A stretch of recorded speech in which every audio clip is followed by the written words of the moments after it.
प्रभु पहलू से परेशानी बा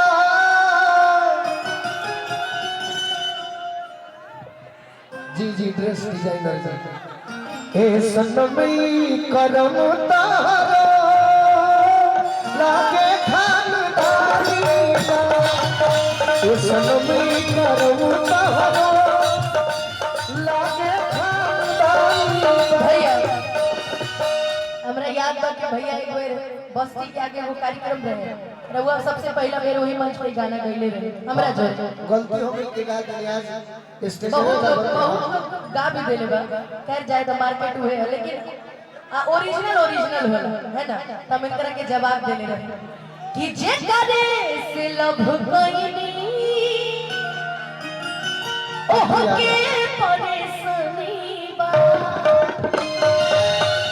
कि जे करे से लभ कइनी ओह के परेशानी बा एमे हमारे कसूर नहीं है ओकर नियत में बेईमानी बा एमे हमारे कसूर नहीं है ओकर नियत में बेईमानी बा ए सनमई करम तारो लागे खानदानी बा हमारे कसूर नहीं है ओकर नियत में बेईमानी बा आज दूसरा के पीछे लागल बड़ू और हमरा के पहले पागल बड़ू कबे हमरा से प्यार अब चिन्हेलो न यार इहे सोची मन में होगा हैरानी बा ए सनमई करम तारो लागे खानदानी बा ए सनमई करम तारो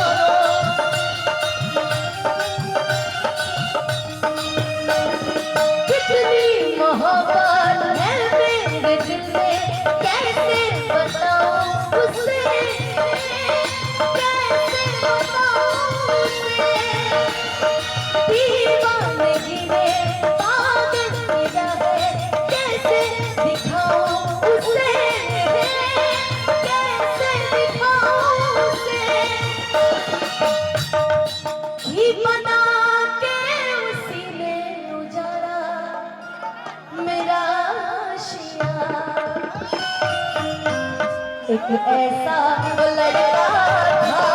जिसे मैं प्यार करती थी ऐसा लड़का था जिसे मैं प्यार करती थी जीती जिसके लिए जिसके जीती जिसके लिए जिसके लिए अभी पास बाबा ऐसा वो लड़का था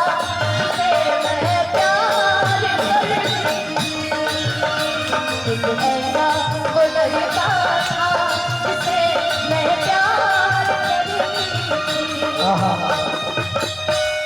ये मुकेश राय में गलती बा कि तारा के प्यार में ले जाके डुबा दे हमें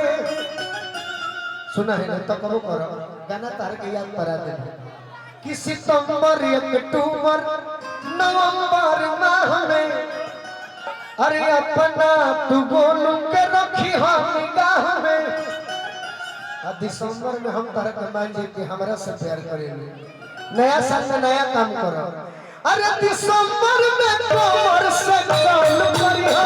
नया साल में ये जानो ख्याल करी एकर जवाब जरा चलते रहे जब जवाब देना ये तो पहले वो हिंदी गाना जवाब उसके बाद अपना हम तो तेरे आशिक हैं सदियों पुराने हम तो तेरे आशिक हैं सदियों पुराने चाहे तू माने चाहे तू माने चले आए सनम तेरे बुलाने हम तो चले आए सनम